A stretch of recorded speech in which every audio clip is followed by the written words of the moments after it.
एक दफा का जिक्र है। एक फार्म हुआ करता था और एक भूखा भेड़िया वहाँ भेड़ के बच्चों में से किसी बच्चे को चुराना चाहता था। आ जाओ मेरे पास आ जाओ। यहाँ आओ, देखो मेरे पास क्या है। आ जाओ, शिपी शिप शिप शिप शिप शिप। लेकिन जैसे ही वो करीब आया तो चरवाहे ने भेड़िए को देख लिया और अपने कुत्ते सुल्तान को इशारा किया। सुल्तान, किसका इंतजार कर रहे हो? जाओ और भेड़ को बचाओ। लेकिन सुल्तान इतना बूढ़ा हो चुका था कि चरवाहा उससे पहले पहुंच गया और चरवाहे ने भेड़ के बच्चे को सुल्तान के पहुंचने से पहले ही भेड़िए से बचा लिया। अगली सुबह जब चरवाहा अपनी बीवी से बात कर रहा था कि सुल्तान काफी बूढ़ा हो चुका है, तो भेड़िया, जिसकी नजरें अब भी भेड़ के बच्चे पर थीं, उनकी बातें सुनने लगा। अगर ऐसे ही चलता रहा तो बहुत मसला हो जाएगा। हमारा डॉग हमारे घर की कैसे हिफाजत करेगा अगर वो दिन की रोशनी में भेड़ों की हिफाजत नहीं कर सकता? आपने बिल्कुल ठीक कहा, लेकिन हमें सुल्तान को इस घर से निकालना होगा। अगर उसकी वजह से कोई हमारी भेड़ें ले गया तो हम क्या करेंगे? बूढ़े सुल्तान ने जब ये सुना तो वो बहुत उदास हो गया। ये सब देखते हुए भेड़िए के जहन में एक आइडिया आया। यहाँ आओ, मेरी बात सुनो। डरो नहीं। मैं यहाँ भेड़ों के लिए नहीं आया, बल्कि इस बार मैं तुम्हारे लिए आया हूँ। क्या तुम मुझे खा जाओगे? मेरा आज का दिन वैसे ही बहुत बुरा गुजरा है।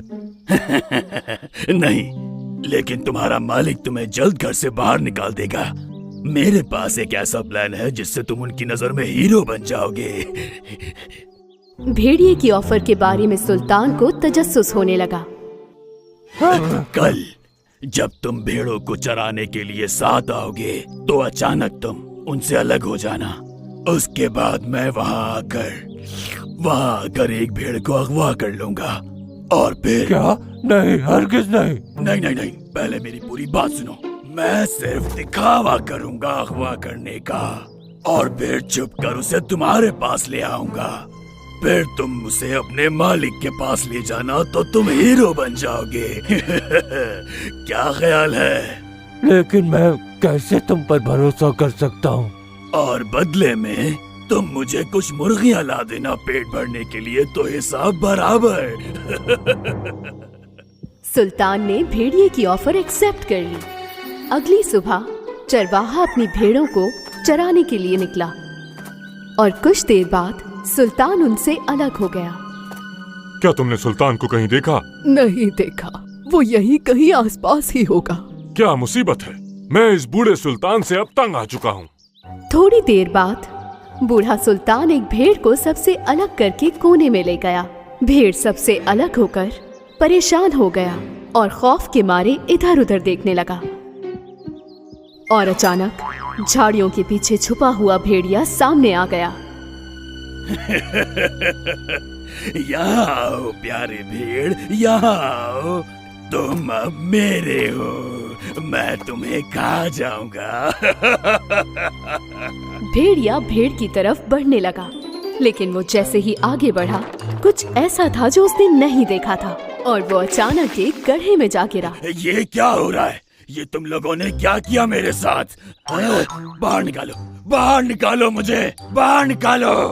बूढ़ा सुल्तान उस गड्ढे के करीब आया और डरे हुए भेड़िए को देखने लगा।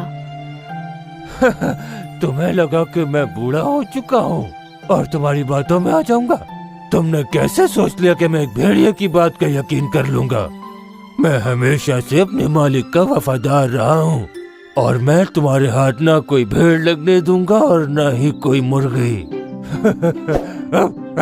सुल्तान तेज तेज भौंकने लगा और अपने मालिक को बुलाया। अरे सुल्तान, क्या बात है तुम्हारी, जबरदस्त। इस भेड़िए को पकड़कर तुमने हमारी सारी भेड़ों को बचा लिया। गुड जॉब सुल्तान, गुड जॉब। सुल्तान, तुमने ये कैसे किया? कमाल कर दिया सुल्तान। हाँ, सुल्तान बहुत बूढ़ा हो चुका था, लेकिन उसने भेड़िए को बेवकूफ बना दिया। एक रात पहले सुल्तान ने एक गड्ढा खोदा और उसे पत्तों से ढक दिया ताकि भेड़िए को अपने जाल में फंसा सके। और उसके बाद सुल्तान के मालिक ने उससे खुश होकर एक और पपी अडॉप्ट किया जिसका नाम था हैंक, ताकि वो सुल्तान की मदद कर सके। और सुल्तान ने उस पपी को वो सारी ट्रिक सिखाई जो वो जानता था, ताकि वो सबकी हिफाजत कर सके और अपने मालिक का वफादार रह सके, जैसे सुल्तान हमेशा से रहा। चाहे कुछ भी हो जाए, हमेशा अपने मालिक के वफादार रहना।